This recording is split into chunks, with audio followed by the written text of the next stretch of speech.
Assalamualaikum warahmatullahi wabarakatuh. Bismillahirrahmanirrahim. Alhamdulillahi nahmaduhu wa nasta'inuhu wa nastaghfiruh wa na'udzu billahi min syururi anfusina wa min sayyiati a'malina. May yahdihillahu fala mudhillalah wa may yudlilhu fala hadiyalah. Asyhadu an la ilaha illallah wahdahu la syarikalah wa asyhadu anna Muhammadan abduhu wa rasuluhu la nabiyya ba'dah. Wassalatu wassalamu ala sayyidina Muhammadin ibni Abdillah wa ala alihi wa sahbihi wa mawalah, amma ba'du.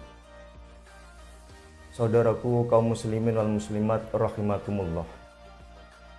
Segala sesuatu kalau ingin disebut dengan murni tentu tidak akan tercampur dengan sesuatu yang lain. Air susu misalnya. Orang menyebut air susu itu murni kalau tidak tercampur dengan benda-benda yang lain.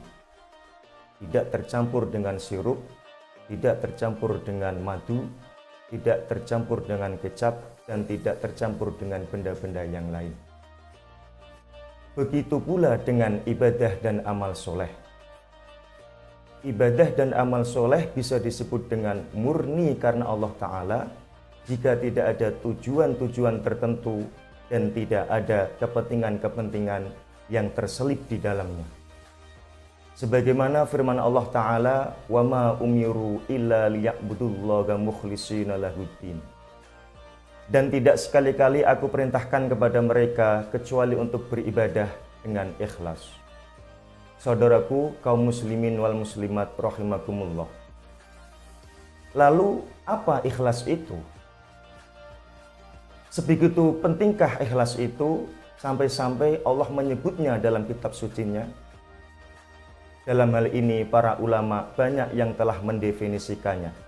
Salah satunya yaitu ulama besar yang bergelar Sultanul Ulama, yaitu Syekh Izzuddin bin Abdissalam yang wafat pada tahun 660 Hijriah. Dalam kitabnya yang berjudul Qawaidul Kubro atau yang biasa disebut dengan Qawaidul Ahkam fi Islahil Anam, beliau berkata, Al-ikhlas huwa ayyaf'ala al-mukallafu at-ta'ata khalisatan lillahi wahdah la yuridu biha ta'ziman minan nas wala tawqiran wala jalban naf'i dunyawiyin wala daf'a dhararin dunyawiyin. Ikhlas adalah mengerjakan segala bentuk ketaatan murni hanya karena Allah saja, bukan karena untuk mendapatkan penghargaan dari manusia, bukan untuk karena mendapatkan keuntungan duniawi, dan juga bukan pula untuk menghindari dari kerugian duniawi. Itulah definisi ikhlas menurut Syekh Izzuddin bin Abdissalam. Saudaraku kaum muslimin wal muslimat rahimakumullah. Tentu ikhlas yang dimiliki oleh manusia itu beda-beda. Sebagaimana manusia itu beraneka ragam bentuknya, beraneka ragam keimanan dan ketakwaan yang dimilikinya. Oleh karenanya, beliau Syekh Izzuddin membagi 5 tingkatan ikhlas yang ada di hati manusia. Tentunya mereka yang dengan keimanan dan ketakwaan yang tebal tentunya akan beda dengan mereka yang memiliki keimanan dan ketakwaan yang tipis. Tingkatan yang paling rendah atau tingkatan yang pertama yaitu ikhlas ayyaf'alaha khaufan min adzabillah, yaitu mengerjakan sesuatu karena takut akan siksanya Allah. Semisal manusia mengerjakan sholat karena takut nantinya akan disiksa. Seseorang bersedekah karena takut dirinya nanti akan menjadi fakir, dan masih banyak lagi contoh yang lainnya.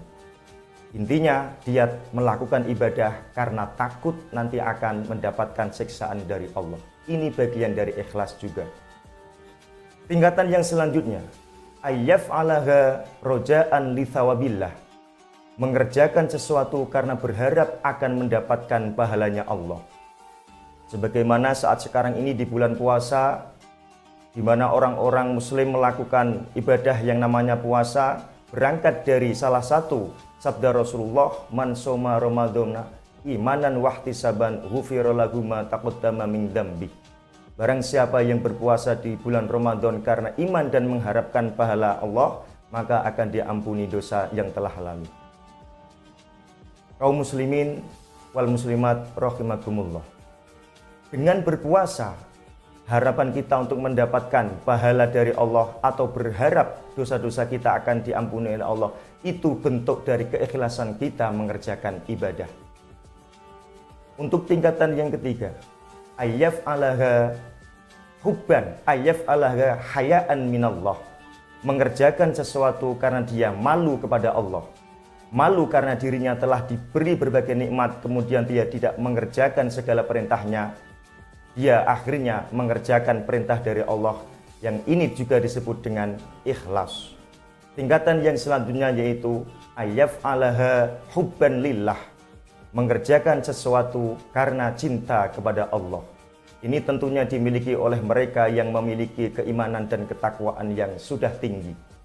Sedangkan puncak yang terakhir, keikhlasan yang paling tinggi adalah ayyaf alaha ta'ziman wa haibatan wa inqiyadan lillah. Mengerjakan suatu ibadah atau bentuk ketaatan kepada Allah karena mengagungkan, takut, dan taat akan perintah Allah. Ini dimiliki oleh mereka yang sudah memiliki ketakwaan dan keimanan yang sangat tebal. Saudaraku kaum muslimin wal muslimat rahimakumullah. Dari kelima tingkatan ini masih bisa dikatakan ikhlas selama mereka tidak mempertimbangkan manusia dan dunia di dalamnya. Sebagaimana yang masyhur dikatakan oleh sufi, tokoh kenamaan Fudail bin Iyad, beliau mengatakan, tarkul amal li ajlin nas riyaun wal amal li ajlin nas syirkun wal ikhlas ayyu'afiyakallahu anhuma. Meninggalkan sesuatu, tidak mengerjakan sesuatu karena manusia, itu riya. Mengamalkan sesuatu karena manusia, itu syirik. Sedangkan ikhlas adalah terbebas dari riya dan syirik. Maksudnya apa? Seseorang ketika tidak mengerjakan sesuatu dikatakan riya, dikatakan pamer, karena masih mempertimbangkan manusia di situ. Jadi ikhlas itu tidak mempertimbangkan manusia, tidak mempertimbangkan dunia, itu ikhlas. Yang selanjutnya mengamalkan sesuatu karena manusia, itu juga dikatakan riya, jelas. Karena telah mengenyampingkan Allah di dalamnya. Lah yang dinamakan ikhlas adalah yang terbebas dari riya dan terbebas dari syirik. Semoga di bulan Ramadan ini kita dapat meraih pahala yang sebesar-besarnya dan kita terampuni dosa kita oleh Allah Subhanahu wa taala. Demikian yang dapat kami sampaikan, mudah-mudahan ada manfaatnya. Wallahul muwaffiq ila aqwamit thoriq. Wassalamualaikum warahmatullahi wabarakatuh.